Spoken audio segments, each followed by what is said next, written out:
हम चीज़ों को एनालाइज करके समझ के आगे बढ़ना चाहते हैं, जबकि अध्यात्म में वो शुरू से ही आत्मा परमात्मा या वहाँ के, तो ये आजकल की जो साइंटिफिक अप्रोच है और इसमें एक क्लैश सा होता है और बात बनने से पहले बिगड़ जाती है, क्योंकि वो सारी चीज़ें सॉफ्ट हैं, निराकार हैं, उनका कोई आकार नहीं है, इंद्रियों की पकड़ के बाहर की चीज़ें, आँख कान नाक से परे हैं।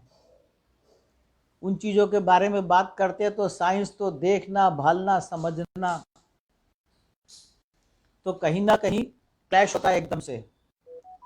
तो अब हम क्या कर रहे हैं कि साइंस के थ्रू अध्यात्म को समझने की कोशिश कर रहे हैं, इसलिए अपन ने इसको नाम दिया है विज्ञान और अध्यात्म, है ना। वैसे भी नॉलेज जो है वो नोन से अननोन की तरफ जाए तो ज़्यादा आसानी होगी, है ना। हम सीधा अननोन से शुरुआत करें और नोन की तरफ आए तो ज़रा मुश्किल होगी। तो हम क्या कर रहे हैं कि ज्ञात से अज्ञात की तरफ चल रहे हैं। धीरे धीरे हम गहरे आध्यात्म में आ जाएंगे साइंस से। दैट्स वेरी गुड, है ना। तो साइंस मतलब ज्ञात, जितना हम जान चुके हैं, और अध्यात्म मतलब अज्ञात, जितना हमें जानना बाकी है।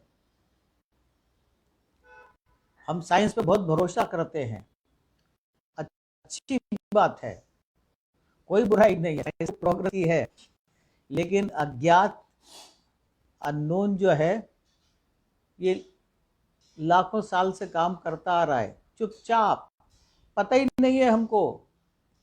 ये दुनिया ज्ञात से कम और अज्ञात से ज्यादा चल रही है ना। देखिए आज से 1500 साल पहले जो मानव थे, किडनी उनके शरीर में भी थी, फिल्टर करती थी, लेकिन उन्हें मालूम नहीं था, काम चल रहा था। आज भी पशुओं के अंदर किडनी है, हार्ट है, ब्लड पंप कर रहा है, पर पता नहीं है, अज्ञात अपना काम कर रहा है।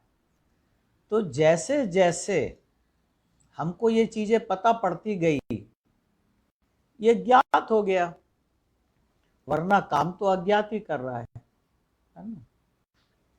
हमें नहीं पता था तो भी काम चल रहा था, काम हो रहा था। अब हमको पता पड़ गया कि यहाँ से ऑक्सीजन जाती है लंग्स में, फिर वो ब्लड को प्यूरिफाई करती है, फिर हार्ट ब्लड को पंप करता है, ब्रेन फिर उससे एक्टिव और अलाइव होता है। ये जब नहीं पता था तब भी ये प्रक्रिया चलती थी। तो अज्ञात से तो काम चल ही रहा है, तो ज्ञात हमने कर लिया, उतना हमको नॉलेज हो गया, बस दैट्स इट। तो हम कर रहे हैं और काम हो रहा है, इन दोनों का कॉम्बिनेशन, इन दोनों के कॉम्बिनेशन से ही काम चल रहा है। और जो अननोन है उसको हम फॉरवर्ड नहीं कर सकते, जो हमको नहीं दिख रहा है, जिसके बारे में हम नहीं जानते, वो एग्जिस्ट ही नहीं कर रहा है, ये मानना हमारी सबसे बड़ी गलती है। आदरणीय मंजू जी, मैं सबके विचार को एक सूत्र में पिरोऊंगा, क्योंकि आध्यात्म बहुत बड़ा विषय है। एक दिन में, एक मीटिंग में, एक महीने में, एक सेशन में कुछ होना नहीं है। टुकड़ों टुकड़ों में ज्ञान अर्जन करते रहेंगे। हमें लगेगा कुछ हो नहीं रहा है, कुछ समझ में नहीं आ रहा है, कुछ पकड़ में नहीं आ रहा है। कई बार डाउट भी होगा कि यार ये क्या कर रहे हैं अपन, आत्मा क्या है, वो परमात्मा क्या है, और ये सब क्या है, कुछ समझ में तो आ नहीं रहा है। लेकिन आप आगे बढ़ रहे हैं और अचानक एक दिन क्या होगा कि आप सारे डॉट्स कनेक्ट कर पाएंगे। जब सफिशिएंट नॉलेज आपको हो जाएगा, अलग अलग, कहीं पढ़ा था, कहीं सुना था, किसी ने कहा, कुछ देखा, कुछ अनुभव किया, अचानक एक दिन ऐसा होगा कि आप सारे डॉट्स कनेक्ट कर लेंगे, यार ये उससे कनेक्टेड, ये रियलिटी है, ये ऐसा वैसा, वो पूरी पिक्चर एकदम क्लियर हो जाएगी। उसी को जो बोलते हैं ना, बुद्ध हो गया इंसान, बोधिसत्व को प्राप्त हो गया, माइंड जागृत हो गया, ये ऐसे ही जैसे पानी उबलता है, 30 डिग्री है, गर्म किया, 40 हो गया, दिख नहीं रहा है कुछ भी, 50 हो गया, पता ही नहीं पड़ रहा है, 60 हो गया, डाउट हो रहा है कि कुछ हो भी रहा है कि नहीं, 80, 90, 90 डिग्री हो गया, आपको अभी भी डाउट है, आप भाप बनाना चाह रहे, पर ये तो भाप तो बन ही नहीं रही, कितनी हीट चली गई, लेकिन नहीं, वो 90 डिग्री तक आ गया, 60 डिग्री टेम्परेचर बढ़ गया उसका, 99 हो जाएगा, आपका धैर्य जवाब देने लगेगा कि यार हम तो ट्रांसफॉर्मेशन चाह रहे थे लिक्विड से गैसियस फॉर्म में, ये तो हो ही नहीं रहा है, पानी का पानी है, लेकिन अचानक 100 हो जाएगा, सैचुरेशन पॉइंट आएगा, फिर भाप बनना चालू होगी और फिर भाप ही भाप बनती रहेगी।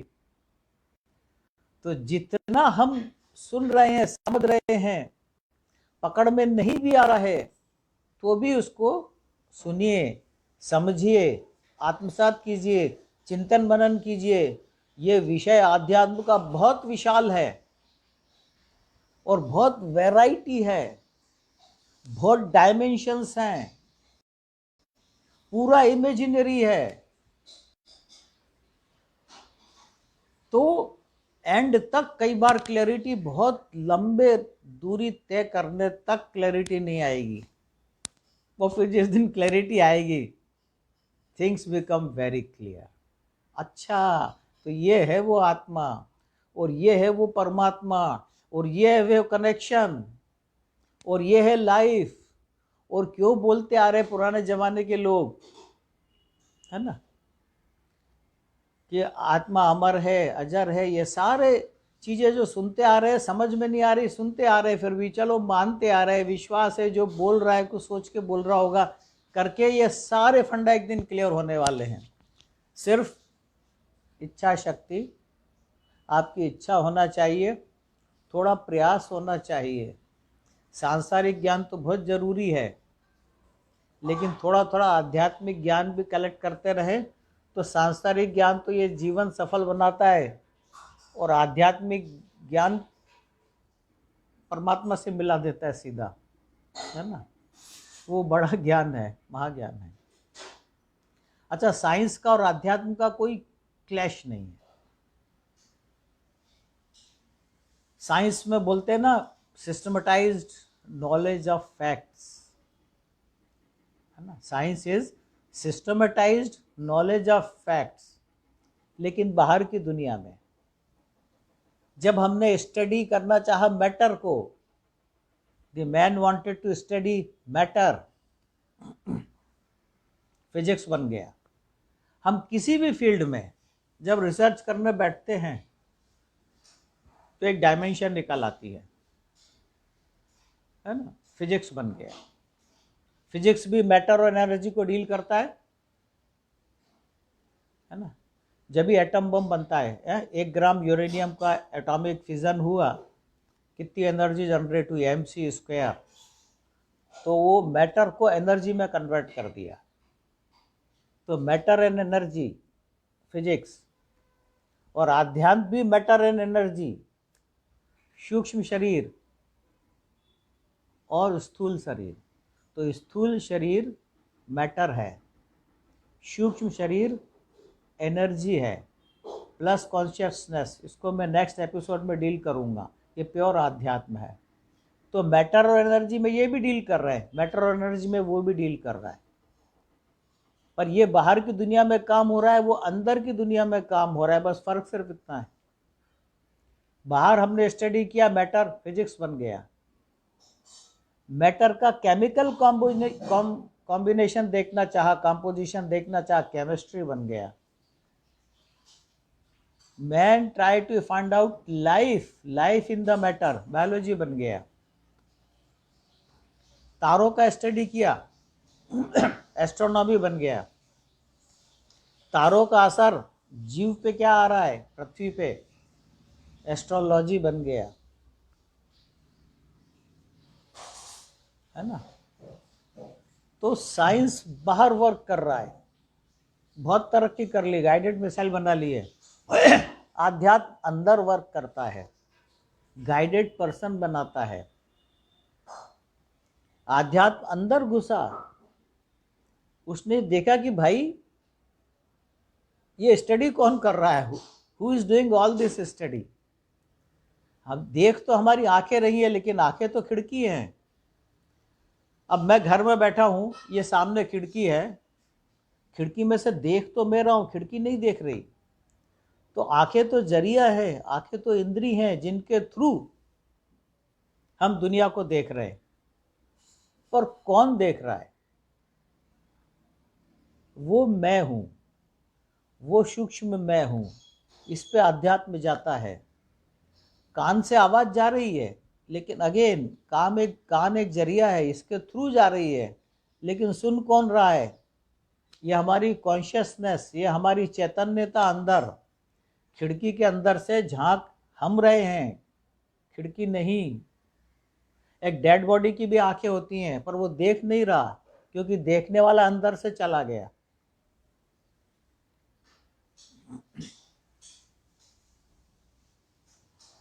बोल रहे वो सुन नहीं रहा, क्योंकि अंदर जो सुनने वाला था वहां से मिसिंग है, चला गया, छोड़ गया शरीर।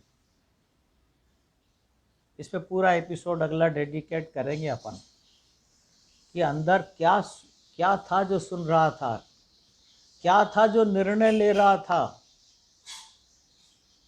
मेरे देखा बचपन की फोटो, मेरी जवानी की, बुढ़ापे की, अंदर कुछ अनबदला है जो देख रहा है ना। अंदर जो अब एक पहिया घूम रहा है, पहिया के बीच में एक सेंटर पॉइंट है, वो नहीं घूम रहा है, और उसी के दम पे पहिया घूम रहा है। तो अंदर कुछ है जो परमानेंट है, वो इस टेम्पोररी को देख रहा है।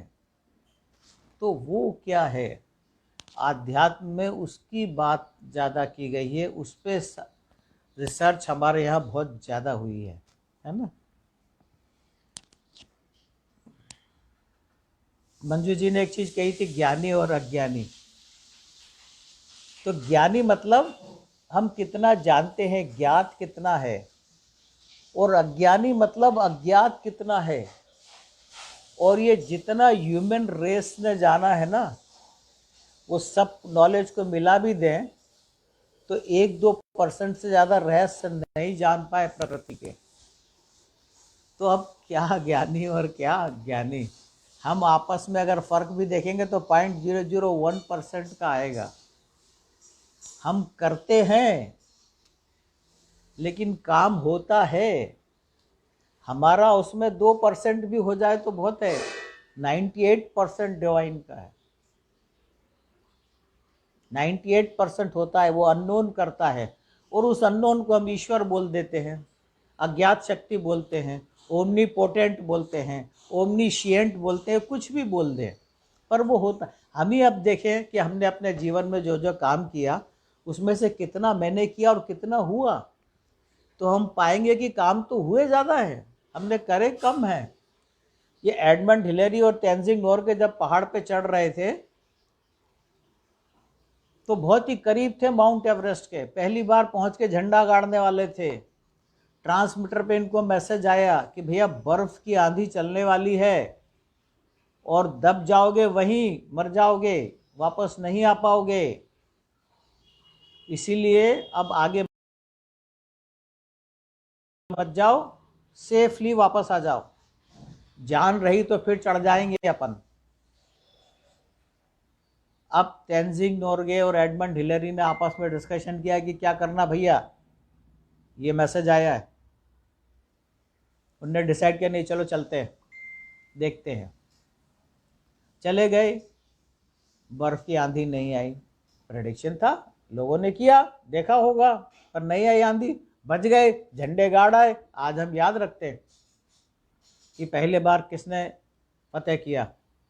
और अगर खुदा न खास्ता आंधी आ जाती और दोनों दब के मर जाते, पता ही नहीं पड़ता लोगों को, उनका नाम भी याद नहीं रहता कि कौन गए थे ऊपर, वो बेचारे दबे भी होंगे बहुत सारे, है ना।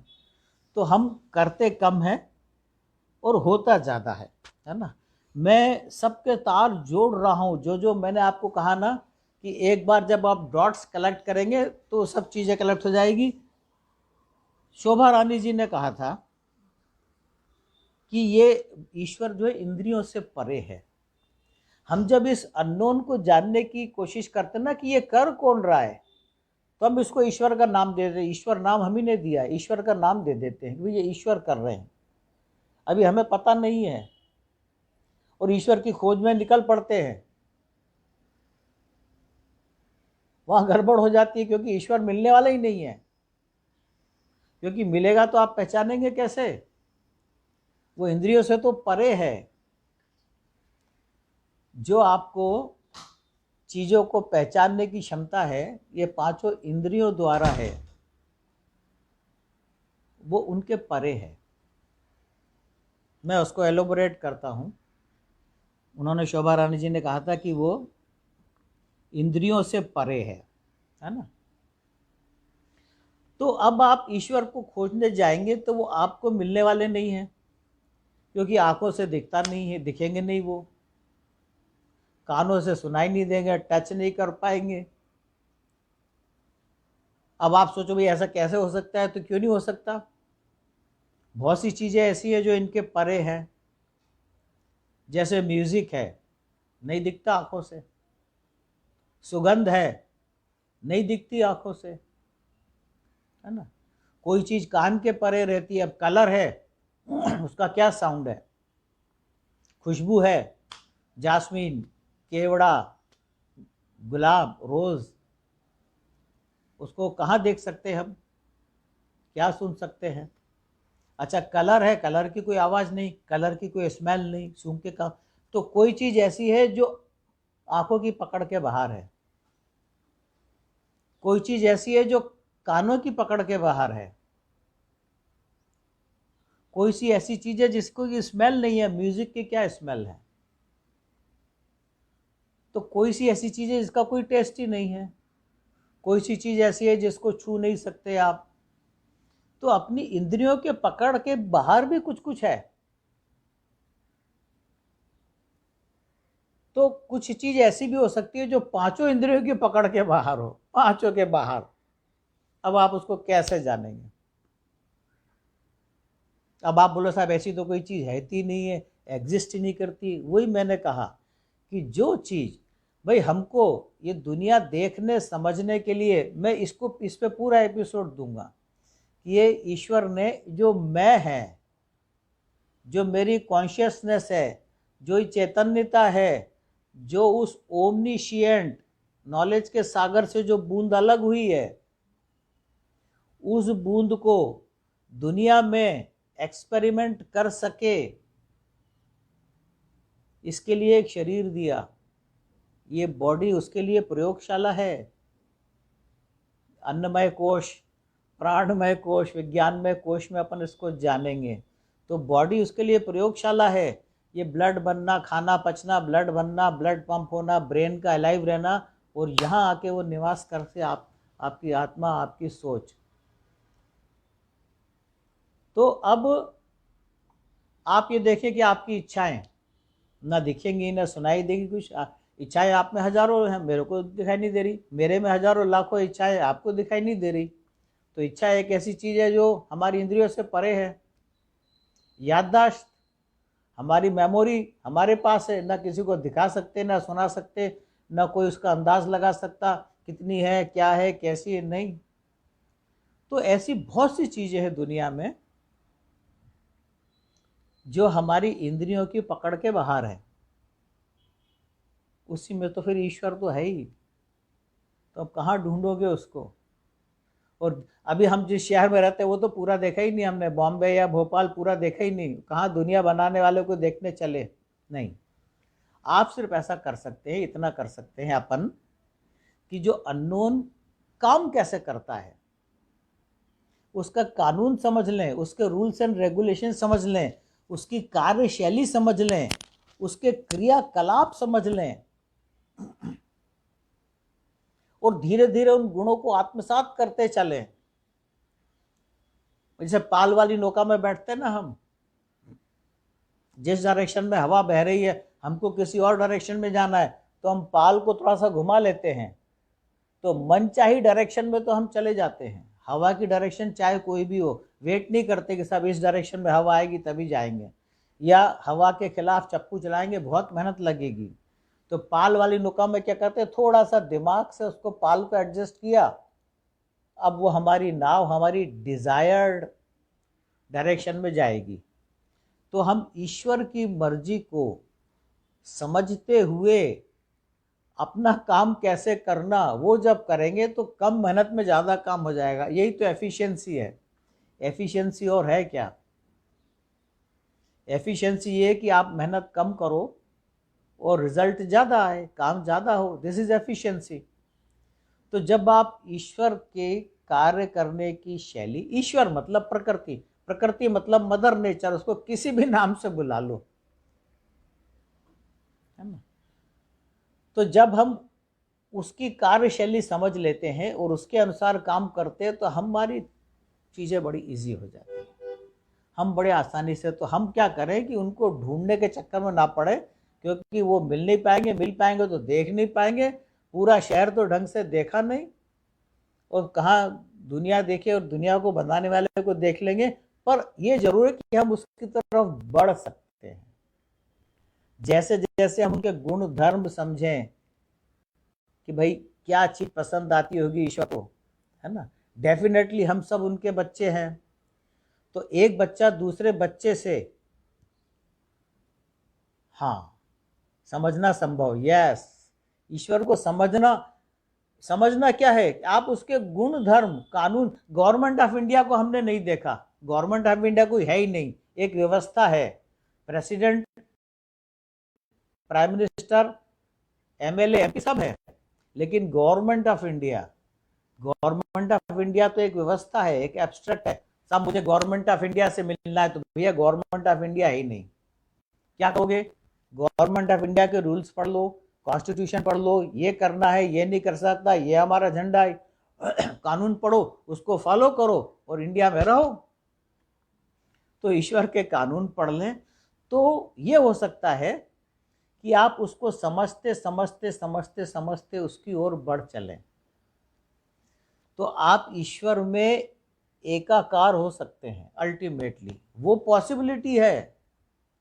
ईश्वर को समझने की पॉसिबिलिटी नहीं है, पाने की पॉसिबिलिटी नहीं है, पर अपने आप को एलिवेट करते करते करते करते ईश्वर की लिमिट आप समझ लीजिए। आप इंसान की लिमिट, ईश्वर से थोड़ा नीचे हायर लिमिट, और लोअर लिमिट जानवर से थोड़ा ऊपर। यहां से स्टार्ट। इन मानव जो है ट्रांजिशन बिल्कुल 99% पे भाप बनने की तैयारी में इंसान। ठंडा होगा पानी बन जाएगा, और गर्म होगा भाप बन जाएगा। और इसीलिए इंसान सबसे ज्यादा बेचैन है, जानवर बेचैन नहीं है। घोड़ा को मालूम है कि वो अच्छा घोड़ा बन जाएगा, हाथी को मालूम है कि बड़ा होकर अच्छा हाथी बन जाएगा, उसकी पराकाष्ठा वही है।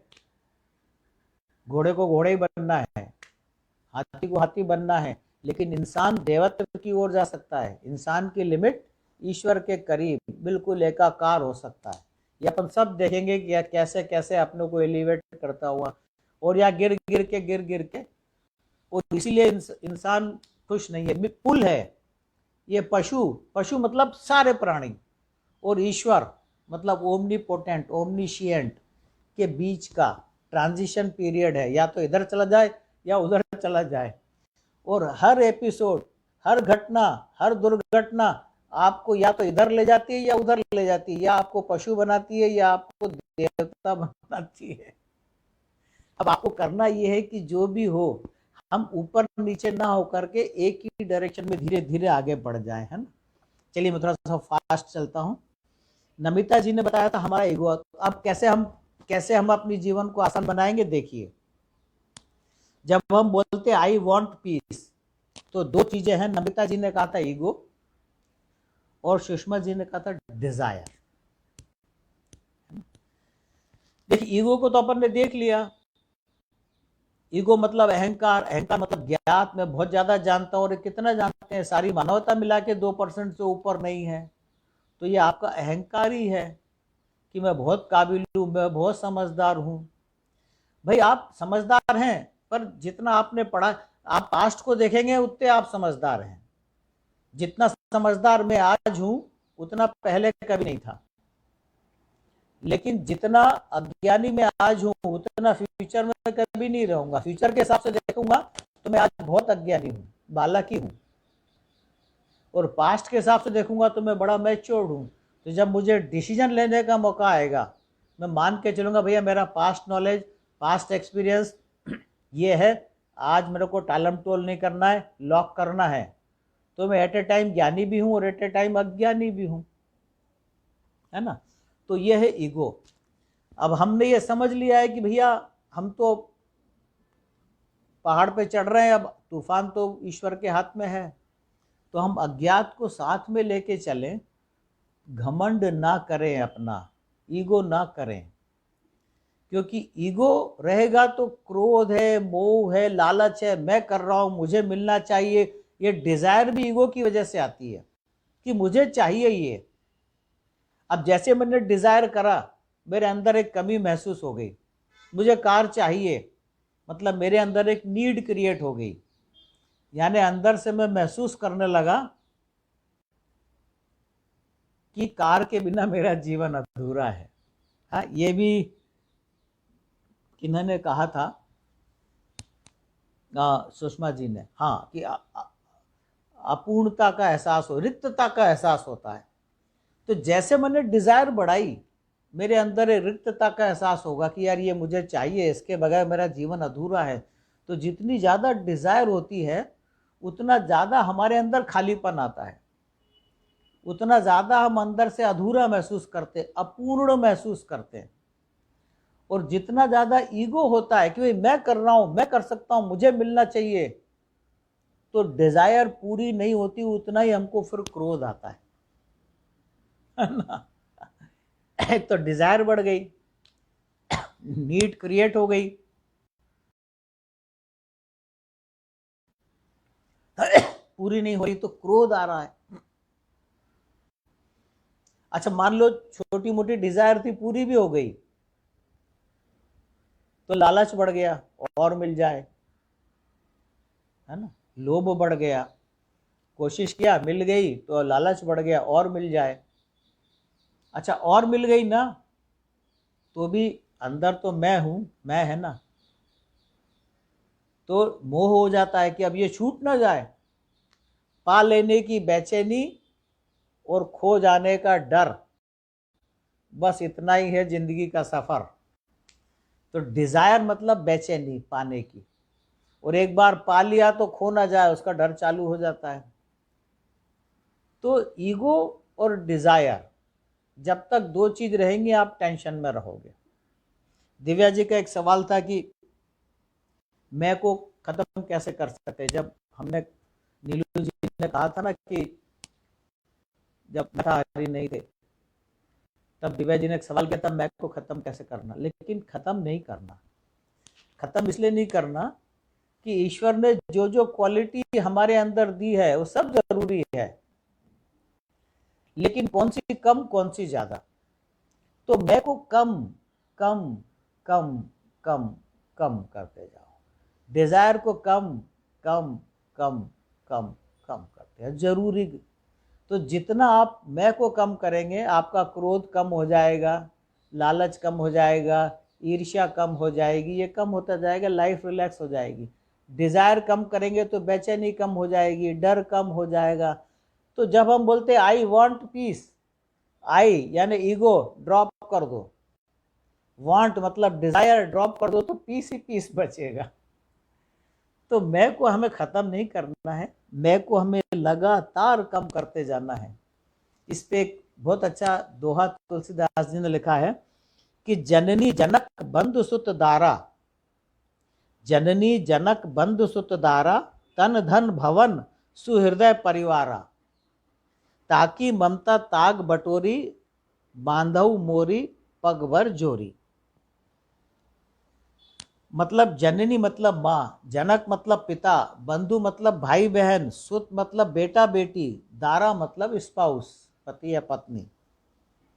तो जननी जनक बंधु सुत दारा, तन धन भवन सुहृदय परिवारा।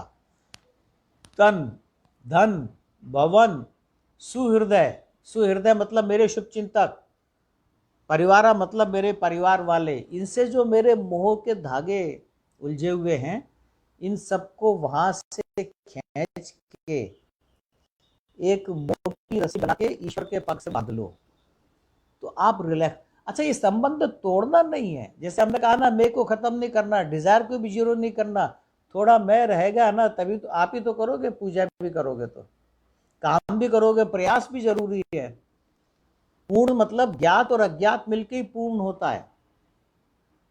तो थोड़ा मैं भी रहेगा, ये रिश्ते भी है, निभाना भी है, पर इनको जकड़ना नहीं है, तीव्रता नहीं है। ये बड़े होले से पकड़ने वाले, जैसे पक्षी को पकड़ते ना, जोर से पकड़ोगे तो मर जाएगा, ढीला छोड़ दोगे तो उड़ जाएगा। ये मेंटेन करना है, इजी गोइंग, इनकी तीव्रता कम करना है, इनका आग्रह हमको कम करना है ना। तो जितना हम जानते हैं उससे हम आगे बढ़ते हैं। अब मैं एक और चीज़ इम्पोर्टेंट लेना चाह रहा था। हाँ, यस, प्रख्या जी ने कल ही कहा था, देखो क्या हो रहा है, एक हमारा आध्यात्मिक ज्ञान है, प्राचीन भारतीय ज्ञान, और एक है मॉडर्न साइंस। तो मॉडर्न साइंस का, जैसा मैंने कहा ना, एनालिसिस करते हर चीज़ को बारीक, लेकिन एक स्टेज पे जाके ये अधूरा रह जाएगा।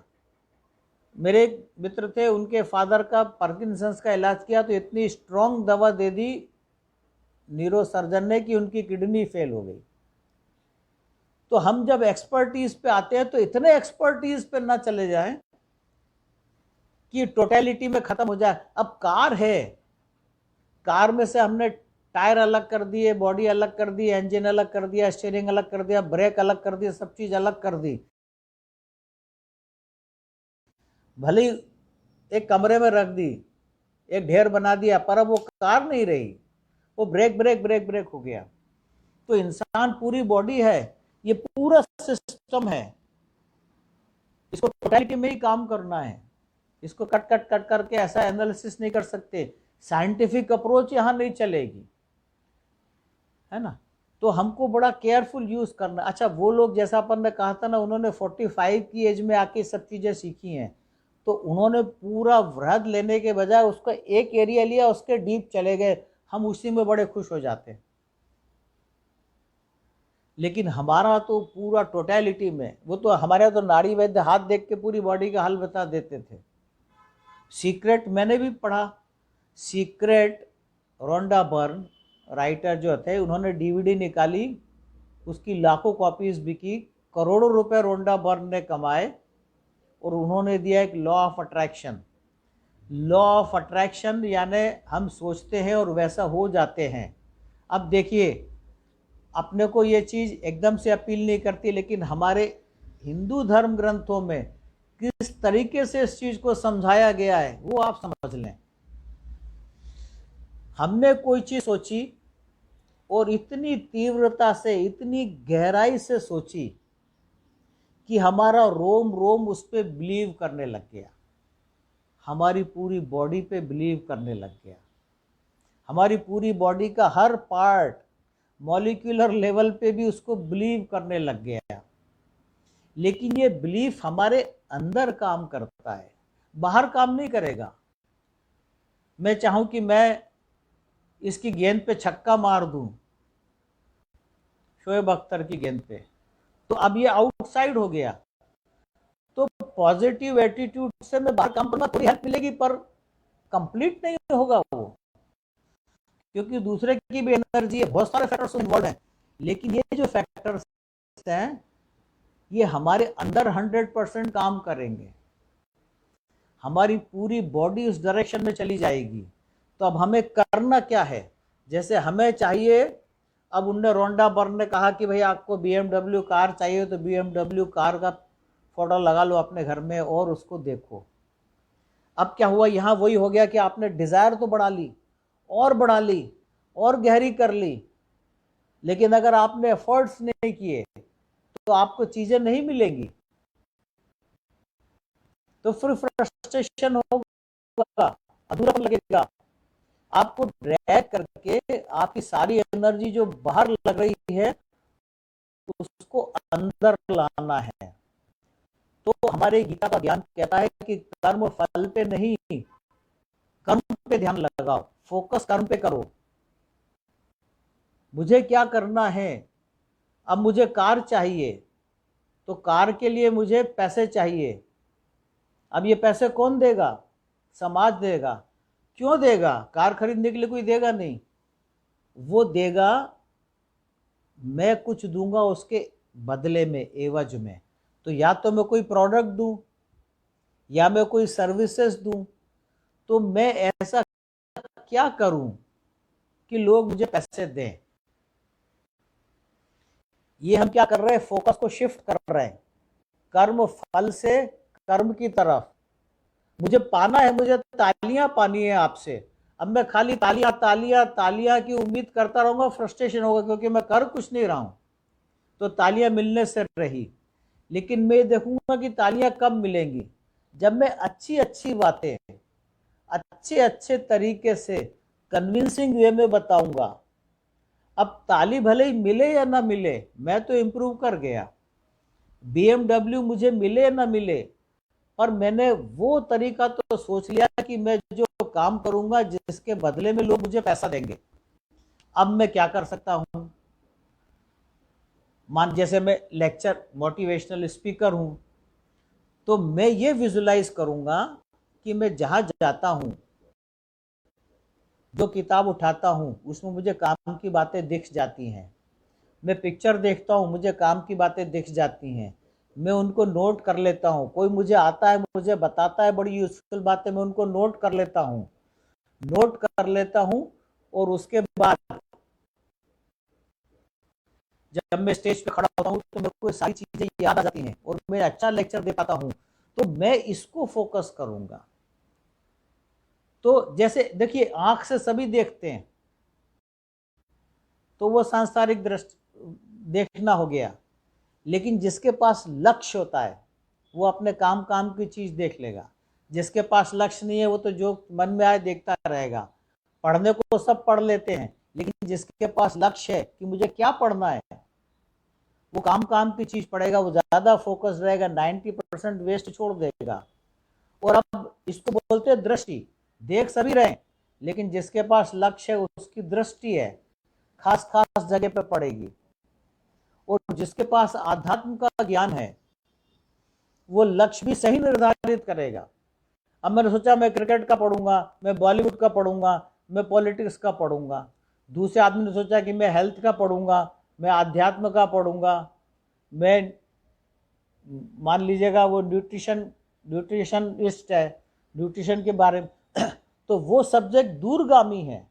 तो लक्ष्य निर्धारित करने के लिए आध्यात्म आपके काम आएगा। क्या देखना है लक्ष्य बताएगा। और लक्ष्य, बहुत सारे लक्ष्य में से कौन सा चूज करना है, दूरगामी परिणाम किसके अच्छे आएंगे, वो दूरदृष्टि। देखना, दृष्टि, दूरदृष्टि। देखना सांसारिक, दृष्टि लक्ष्य के साथ, दूरदृष्टि मतलब लॉन्ग टर्म। तो अब मेरी दृष्टि है कि मुझे स्पीच अच्छी देनी है, तो मुझे अच्छी अच्छी चीजें छांटनी है, अच्छी अच्छी चीजें छांटनी है। और फिर आप में से कुछ लोगों ने मुझसे डिस्कस भी किया था कि स्टेज पे भूल जाते हैं। अपने जब 40 एपिसोड हुए थे पब्लिक स्पीकिंग पे, तो हमने कहा था कि अगर हम अपने डर को फोकस करेंगे तो जिस चीज को फोकस कर रहे हैं उसकी संभावना बढ़ जाती है। अगर हमको क्या करना है, फोकस उधर होना चाहिए। और जिस चीज का हमें डर है कि ऐसा ना हो जाए, तो हम इसको फोकस करेंगे। तो अब मैं ये ग्लास लेके जा रहा हूं, मेरा कॉन्फिडेंस है तो मैं लेके चला जाऊं, और मेरे के दिल में डर आ गया कहीं गिर ना जाए, छलक ना जाए, छलकने की संभावना बढ़ जाती है। अब कैच करता है फील्डर कॉन्फिडेंस के साथ, लोग बोलते हैं अच्छा कैचर है, अच्छा फील्डर है, शट से वो कैच कर लेगा। लोगों ने डाउट क्रिएट कर दिया, ये तो गड्ढा है यार, ये तो ड्रॉप करता है, अंदर से शेक हो गया कॉन्फिडेंस, अब जरूर कैच ड्रॉप हो जाएगा। तो आपको क्या करना है उस पर फोकस कीजिए, है ना। जिस चीज का आपको डर है, अभी ज्यादातर अपने डर को फोकस करते हैं, ऐसा ना हो जाए, वैसा ना हो जाए, फोकस वहां से शिफ्ट करिए। तो लॉ ऑफ अट्रैक्शन को बहुत समझदारी से लगाएंगे तो लॉ आपके, वही पाल वाली नौका वाली बात आ गई। तो आपको इजीली अपनी डायरेक्शन में ले जाएगा। अब भले हम BMW ना खरीद पाए, लेकिन हम अपनी क्वालिटी इंप्रूव कर गए, स्पीच हमारी अच्छी हो गई, डिलीवरी हमारी अच्छी हो गई, नॉलेज बैंक हमारे पास अच्छा हो गया। देखिए, मैं 40 kg उठाता था, मैंने सोचा कि स्टेट चैंपियन बन जाऊं, 80 kg उठाने की प्रैक्टिस कर ली, लेकिन टूर्नामेंट जब आया किसी ने 90 किलो उठा लिया, वो चैंपियन बन गया। मैं चैंपियन भले ही नहीं बना, लेकिन मेरी कैपेसिटी तो डबल हो गई, कहीं 40 उठाता था 80 उठाने लग गया। तो आपने क्या करा है कि वो जो कर्म फल था, कर्म फल पे जितना ज़्यादा अटैच होते उतना ज़्यादा फ्रस्ट्रेशन के चांसेस बढ़ जाते।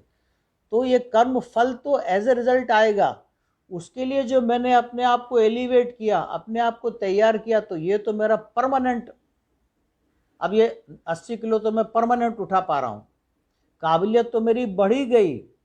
तो मैं हो सकता है BMW नहीं तो मारुति तो खरीद ही लूँगा, है ना, कम से कम मैं जो कर रहा हूँ। तो आप जीतना ही सब कुछ नहीं है, जीतने के लिए जो आप अपने आप को इम्प्रूव करते हैं वो परमानेंट ग्रोथ है, वो आपकी इंटरनल ग्रोथ है। तो लॉ ऑफ अट्रैक्शन हम वहां लगाएंगे कि मैं ऐसा क्या कर सकता हूं कि जिसका मेरे को हैवी रिटर्न मिलने वाला है। तो अब हमको एक काम भी मिल गया। अब मेरे को पहले तो ये काम था कि लोग ताली बजाए खुश हो जाए, अप्रिशिएट करें, तो मेरे को करने के लिए कुछ नहीं है, सिर्फ इच्छा कर रहा हूं मैं। लेकिन जब मैं ये डिसाइड करता हूँ कि नहीं, मुझे अच्छी बातें बतानी है, अच्छे तरीके से बतानी है, तो अब मेरे को फोकस मिल गया। अब मैं पढ़ूंगा, अब मैं लिखूंगा, अब मैं कलेक्ट करूंगा, सीक्वेंसिंग करूंगा, एक तरीके से डिलीवरी अच्छी करने का बताऊंगा। तो जैसे ही हम जैसे ही हम ये कॉज एंड इफेक्ट, अब फॉरेन वाले क्या करने लगे, इसको कर्म और कर्मफल बोलेंगे तो उन्होंने कहा ये फिर तो ये भारतीय लोग अपना झंडा ऊंचा कर लेंगे, तो उन्होंने इसको कॉज एंड इफेक्ट का फॉर्मूला बोल दिया कि हम कॉज पे वर्क करेंगे, इफेक्ट, अरे यही है वो कर्म पे ध्यान लगाओ कि मैं क्या दूं जिसके एवज में मुझे मिले। तो मुझे मिले बजाय इस पे फोकस करने के लिए मैं क्या दूं, और क्या दूं उसको क्वालिटी बढ़ाओ। क्वालिटी बढ़ाने में अगेन ज्ञात और अज्ञात है, तो ज्ञात जितना है, नॉलेज मेरा है, उस हिसाब से मैं बेस्ट करूंगा, पर जितना मेरे हाथ में लिए उसके लिए प्रे करूंगा, प्रे गॉड, भक्ति, है ना। लीना जी के हाथ में ज्यादा है, भक्ति मार्ग वाली है, वो आशीर्वाद देंगे, काम वैसे ही हो जाएगा।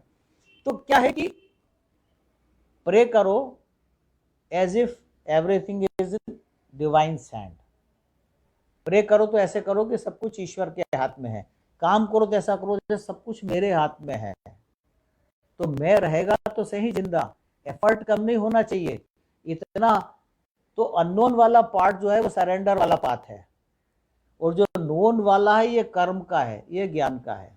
तो इतना मैं होना चाहिए कि भैया मैं जितना जानता हूं वो तो पूरा अप्लाई करूं, और फिर जितना नहीं जानता हूं उसके लिए प्रे करूंगा।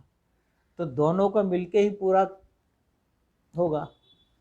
तो मैं और ईश्वर मिलके सब कर सकते हैं, नोन और अननोन मिलके सब हो सकता है, प्रार्थना और मेहनत मिलके सब हो सकता है। किस्मत, भाई मेरा फर्ज है कि मैं माउंटेनिंग करूंगा, पहाड़ चढ़ूंगा, और फिर किस्मत है कि बर्फ की आंधी ना चले तो पार, तो उसके लिए प्रार्थना करूंगा, सरेंडर्ड रहूंगा। और जहां मैं सोचूंगा मैं ही मैं हूं, तो फिर फ्रस्ट्रेशन होगा कि कई बार चीजें नहीं भी होंगी, है ना। तो आई होप सो कि थोड़ा ऐसे ही एक्यूमुलेट होगा, और बाद में सारे डॉट्स कनेक्ट हो जाएंगे। तो उस समय फिर ये चीजें दोबारा से नए सिरे से अपने को समझ में आई। बिल्कुल पानी को मथने जैसे ही है ये। समुद्र मंथन इसलिए बताया, दही को मथते हैं तो बहुत जल्दी मक्खन निकल आता है, अपन खुश हो जाते हैं, पर समुद्र को मथेंगे तो कब उसमें से अमृत निकलेगा, टाइम लगेगा, लेकिन निकलेगा जरूर, है ना। थैंक यू सो मच, मिलते हैं फिर next Friday. God bless you.